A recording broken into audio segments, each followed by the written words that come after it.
Vamos a realizar una ruta geodidáctica por diversos monumentos de la ciudad de Granada.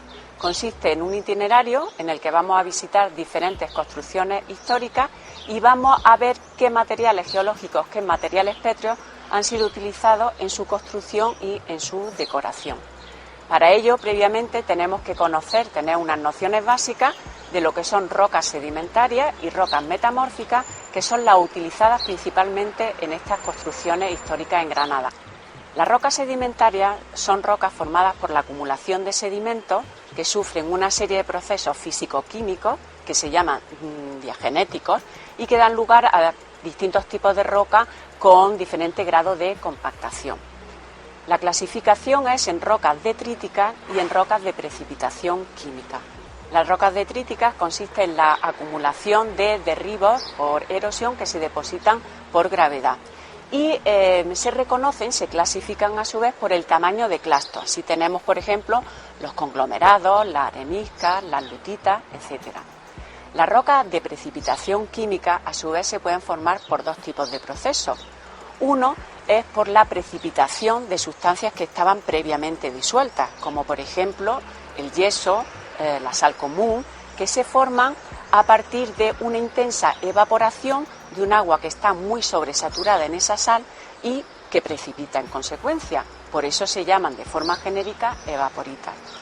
El otro modo de génesis de estas rocas de precipitación química es por acción de los organismos vivos, que pueden ser tanto animales como plantas, y por eso se llaman rocas sedimentarias bioquímicas.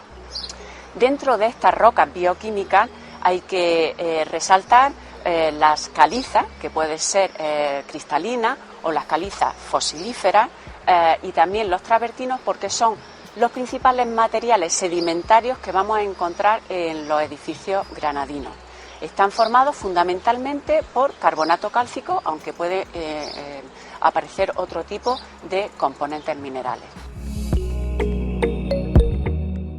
Estamos en la primera parada de nuestra ruta geodidáctica y nos encontramos en la fachada principal del Hospital Real de Granada, mandada a construir por los Reyes Católicos y en la actualidad sede del Rectorado de la Universidad de Granada. En este edificio, en la fachada, podemos encontrar los diferentes materiales sedimentarios y metamórficos que hemos comentado anteriormente. Empezamos por el travertino, en concreto el travertino de Alfacar, en Granada, porque es el material que encontramos en la parte baja de los muros de este edificio y de otros monumentos de Granada. Se trata de una piedra que se forma a partir de soluciones subterráneas muy ricas en carbonato cálcico. Cuando sale a la superficie este agua se desgasifica el CO2 y por lo tanto precipita carbonato cálcico en forma de una costra, de un recubrimiento alrededor de restos de plantas, musgos, etcétera. Cuando estos vegetales se mueren, se queda el hueco que habitaba previamente este ser vivo y por eso el aspecto del travertino en superficie es de grandes cavidades. Esta propiedad del sistema poroso, que presente grandes cavidades y ausencia de microporos, es muy importante y motivo por el que el travertino se utiliza en las partes bajas, porque los grandes poros evitan el ascenso de agua por capilaridad, que es justo lo que queremos evitar. El travertino de Alfacar tiene una tonalidad crema, dorada, y presenta muy buena resistencia frente a la abrasión y mecánica. Pero sin duda el material pétreo más utilizado en la construcción de los edificios históricos de Granada es la calcarenita de Santa Pudia. Se trata también de una roca sedimentaria bioquímica. La calcarenita, como su nombre indica, se trata de una roca formada por fósiles es un material carbonatado, calca, y tiene un tamaño de grano de arena. Esto significa biocalcarenita. La biocalcarenita está formada por restos fósiles y también por una serie de escasos clastos de silicio, y todo ello ligado por un cemento carbonatado, pero que en este caso es muy escaso, y es precisamente lo que le da la debilidad mecánica a esta roca y además que sea muy porosa y muy permeable. Por una parte, estas características que acabo de nombrar hace que sea muy fácil su extracción de la cantera y que también sea fácil su labrado, pero por otra parte, esta roca es muy susceptible a la meteorización una vez puesta en obra. Esta calcarenita, que tiene un color que varía desde el blanco al amarillo, al ocre, dependiendo del frente de extracción de la cantera, se caracteriza también porque tiene un sistema poroso formado por microporos. ¿Qué es lo que pasa? Que esto condiciona las propiedades hídricas y el ascenso de agua por capilaridad en esta roca es muy acusado. La portada de la fachada del Hospital Real está constituida por unas piedras bastante diferentes, como podéis comprobar por el color, respecto a las que constituyen el muro de la fachada.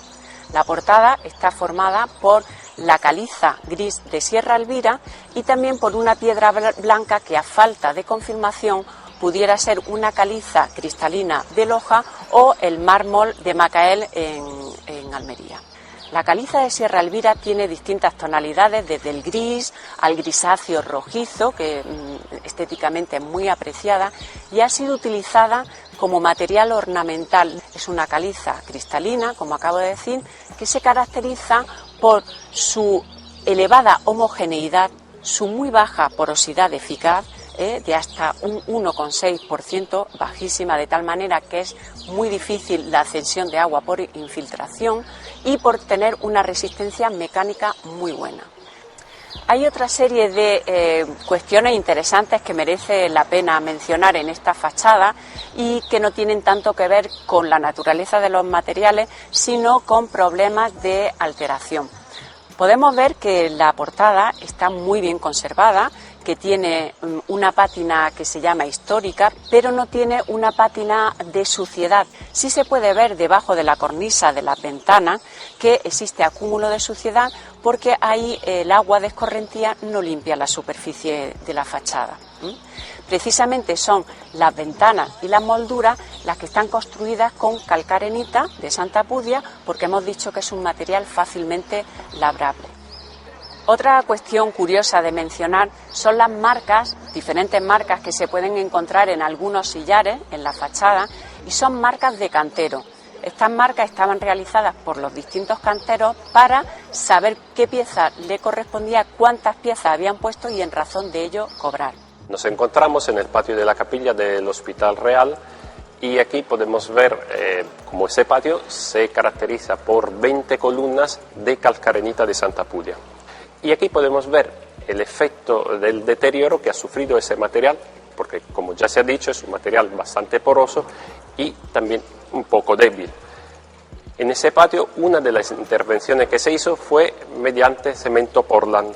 Cemento Portland crea deterioro con otros materiales de construcción, los clásicos, ¿no?, los que se han utilizado antiguamente, y aquí podemos ver el efecto de la incompatibilidad entre la calcarenita de Santa Pudia, la que podemos ver aquí con ese color amarillento, y el cemento Portland de color gris. Entonces ya podemos ver un problema desde un punto de vista estético. Son dos materiales con colores diferentes, pero además presentan características físico-mecánicas bastante diferentes. En ese punto podemos ver cómo ya una capa del cemento Portland se ha desprendido de la calcarenita y pone de manifiesto cómo el material se va ulteriormente deteriorando. En esta columna podemos ver otro tipo de intervención que se ha hecho en el patio de la capilla, y es la utilización de la caliza de Sierra Elvira, otro material típico de la ciudad de Granada, pero también en ese caso bastante diferente de la calcarenita de Santa Pudia. Ese tipo de intervención es sin duda mejor de utilizar el cemento Portland, porque no tenemos desarrollo de sales, de fluorescencias salinas. Pero también en ese caso podemos apreciar una diferencia cromática entre la parte superior y la parte inferior bastante importante. Tenemos aquí abajo un material muy compacto, muy poco poroso, y arriba, como ya se ha dicho, es un material bastante más poroso y no tiene el mismo grado de resistencia mecánica. En esa columna podemos ver la última intervención que se ha hecho en este patio. la han hecho profesores y alumnos de la Facultad de Bellas Artes, y la restauración se ha hecho mediante un mortero de cal. A mi parecer es la intervención más acertada, ya que el color de la columna, la parte restaurada y la parte todavía de calcarenita, es prácticamente idéntico. Simplemente, si nos acercamos, podemos notar la diferencia entre el mortero y la calcarenita. Otra característica digna de mencionar de la caliza de Sierra Elvira es la presencia de siloditos. Son esas bandas que vemos aquí onduladas en la roca y que se deben a la presión que ha sufrido durante su formación ese material y disolución de parte de los carbonatos y concentración en esas zonas de minerales arcillosos, óxidos de hierros. Nos encontramos en el patio de los mármoles del Hospital Real y, como dice la misma palabra, está constituido por mármol. El material de construcción es una roca metamórfica y se diferencia de las rocas magmáticas y sedimentarias porque se forma por presión y temperatura. Es una transformación, en ese caso se habla de transformaciones en estado sólido. Ese tipo de roca puede proceder en la roca metamórfica de una roca sedimentaria, de una roca magmática y también de una misma roca metamórfica. En ese caso concreto, el mármol se forma a partir de caliza, de dolomías, que han sufrido elevadas temperaturas. Bien, en ese caso, el mármol en concreto procede de Macael. Es uno de los materiales que se consideran como material noble.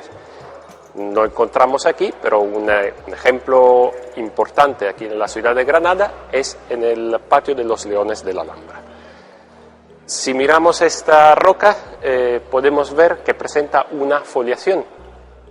En ese patio, que está constituido por 20 columnas, la mayoría son columnas simples, pero en las esquinas se pueden encontrar columnas dobles, porque deben sujetar mayor carga.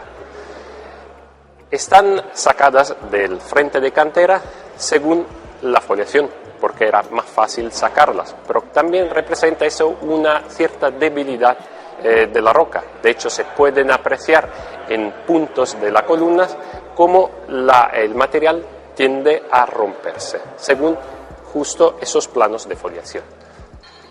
Un ejemplo patente de pérdida de material del mármol de Macael, que decimos que es un material bastante compacto con muy baja porosidad, es lo que encontramos en la esquina de una de las doble columnas que ha sufrido una pérdida importante de mármol. Al salir del Hospital Real, un último aspecto a destacar es la presencia del suelo empedrado. Lo encontramos en ese edificio, pero también en otros monumentos de la ciudad, así como en el Albaicín. Se caracteriza por presencia de rocas metamórficas, de color claro y de color oscuro.